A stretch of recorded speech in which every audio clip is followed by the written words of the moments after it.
Hey guys, it's Andrew with AndroidCentral.com, and of course this is the HTC First we have here, and it is also running Facebook Home as it is out of the box. But we wanted to give you a look at what the HTC First is like when you turn off Facebook Home. It's actually quite easy to do, and just with a couple of taps you get to a relatively stock Jelly Bean experience, which is quite interesting. When you go into the home settings, the first option at the very top is to turn off Facebook Home. And when you turn it off, it'll send you back to the last app you were in our case the settings, and then you hit home and you'll notice that as the stock Jelly Bean launcher, set it as always, and then you're here right where you would expect to be on a Nexus device or some other devices that ship with the stock launcher, and everything is the exact same as it is otherwise. So even in the settings menu, everything's the same. The app drawer, it all works the same. Play Store, everything. So just with those couple of taps, you really have a brand new device, is the way that I like to put it, because Facebook Home never nags to come back on. It doesn't re-enable itself when you reboot. Once you turn it off, it is literally just like turning off any launcher. Now that doesn't mean that everything is perfectly stock. This isn't, I still wouldn't call this a Nexus device, obviously, for many different reasons. Most notably, you can tell that AT&T has definitely thrown a couple of things in here. You still have at least one or two AT&T pre-installed apps. The Facebook Home app is still installed, of course, visual, voicemail, stuff like that.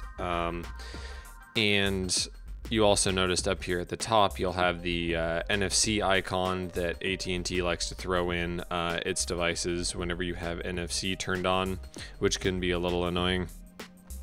And then also in things like the Wi-Fi settings, you have auto connect to AT&T Wi-Fi hotspot, and there's some pre-installed firmware as far as the Wi-Fi goes to do the hotspot. And AT&T software update is still here, of course, things like that.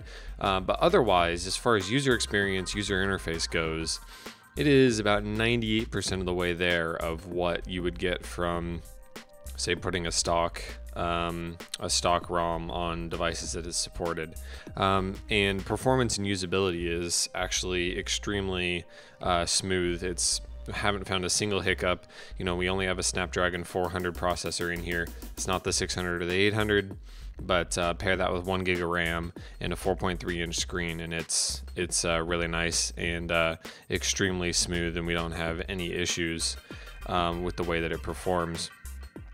So obviously you're not going to be getting updates like you do on a Nexus, but you are going to be getting a relatively stock experience on Android 4.1.2, and because there aren't very big jumps between 4.1 and 4.2, you're probably not going to be missing out on too much of that.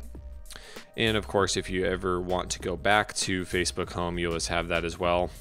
So you have the same camera with the camera shortcuts, Google Now, and of course Google Now works with a long press, and a double tap gets you to your multitasking. Now, of course, you still have capacitive keys, and you have a capacitive menu key, which doesn't always fit in with the design aesthetic of the recent versions of Android, but that's something that you have to choose on a person-by-person basis.